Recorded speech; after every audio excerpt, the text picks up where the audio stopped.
ఆరంభించేశాడు. మరి ఎప్పుడు ఆరంభం చేశాడు? యుగ ఆరంభం అంటున్నాము కదా. యుగాన్ని 4 భాగాలుగా విభజించారు, 4 యుగాలు. ఆ యుగాలు ఏవయ్యా? కృతాయుగము, త్రేతాయుగము, ద్వాపర యుగము, కలియుగము. మొట్టమొదటైనటువంటి కృతాయుగం నుంచి ప్రారంభించారు. కృతాయుగంలో సంవత్సరాలు, తెలుగు సంవత్సరాలు 60 సంవత్సరాలు. 60 సంవత్సరాల్లో మొదటి సంవత్సరమైనటువంటి ప్రభవనామ సంవత్సరాన్ని ఎంచుకున్నాడు. ఆ యొక్క ప్రభవనామ సంవత్సరాన్ని కూడా సంవత్సరాన్ని 2గా విడదీస్తే ఉత్తరాయణము, దక్షిణాయనము. అందులో మొదటిదైనటువంటి ఉత్తరాయణాన్ని ఎంచుకున్నాడు.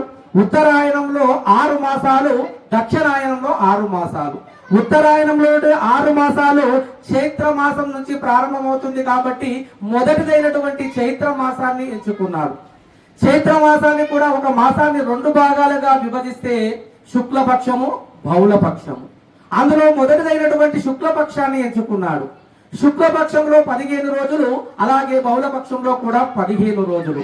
శుక్లపక్షంలో 15 రోజులు పాఠ్యమి తిథి ప్రారంభం కాబట్టి మొదటిదైనటువంటి పాఠ్యమిని ఎంచుకున్నాడు.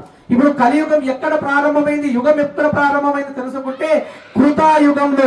కృతాయుగాన్ని మొట్టమొదటిదైనటువంటి కృతాయుగాన్ని, ఆ కృతాయుగంలో మొదటి సంవత్సరమైనటువంటి ప్రభవనామ సంవత్సరము, అందులో మొదటి అయినటువంటి ఉత్తరాయణము, అందులో మొదటి మాసమైనటువంటి చైత్ర మాసము, అందులో చైత్ర మాసంలో మొదటి పక్షమైనటువంటి శుక్లపక్షము, శుక్లపక్షంలో మొదటి తిథి అయినటువంటి పాఠ్యమి నాడు ఈ యొక్క సృష్టి ఆరంభమైంది. ఈ యొక్క సృష్టి ఆరంభమైంది. ఇప్పుడు ఎక్కడ ఉన్నాం మరి?